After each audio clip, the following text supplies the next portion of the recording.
first graders. Welcome to Reading Workshop this morning.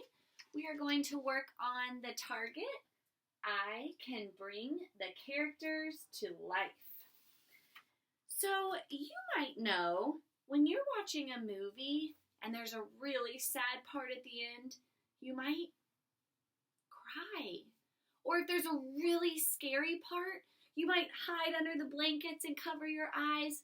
Or if there's a funny part, you might laugh. That's right. That's because you understand how the characters are feeling.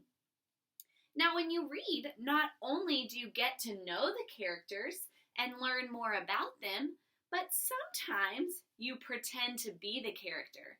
And you can do that by changing your voice. Today, I want to teach you that when books take you on reading adventures, you don't just follow the character, you practically become the character. And you can change your voice to match how the character is feeling or how the character would say something. I'm going to show you in Mr. Putter and Tabby, the book we've been reading, how I can become the character in my story. I'm in chapter 2 when we learned about Mrs. Teabody. This is how I might read the story if I was reading the book for the first time. Of course there's a team, said Miss Teaberry. It's called the Yankee Doodle Dandies. Am I too old to play? Asked Mr. Putter. Heavens no, said Mrs. Teaberry, handing Zeke a sniffy bone. You will feel young on that team. Give me thumbs up if you think I'm bringing the characters to life, and give me thumbs down if you think I'm not bringing the characters to life. That's right. I don't know who's talking because I'm not changing my voice. I don't know how they're feeling or how they're saying these things. Watch what I can do when I read again.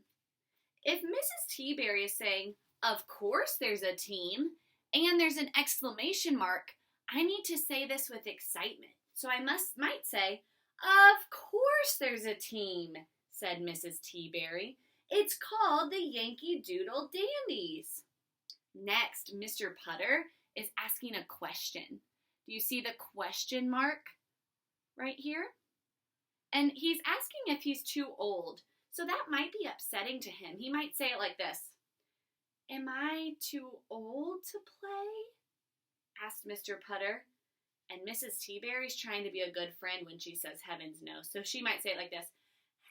Heavens no, said Mrs. Teaberry. You will feel young on that team. Did you see how I tried to bring Mr. Putter and Mrs. Teaberry to life? It's called using expression in your reading. And today when you read, since you have already learned about characters and learned about other characters, and reread to learn even more about the characters, you should know how they're feeling in parts of the book and how they might say certain things. So today in Reading Workshop, I want you to go back to a book that you've already read. You can use the same one you've been working on this week, like I've been using Mr. Putter and Tabby. And now that you know about the characters, I want you to bring the character to life. You can do that by changing your voice and showing your feeling through your reading. Today, I challenge you to take a video of you reading your story and really bring those characters to life using expression. Please send those videos to your teacher so that we can see how awesome you are doing. Keep up the great work and have a great time reading. Bye, guys.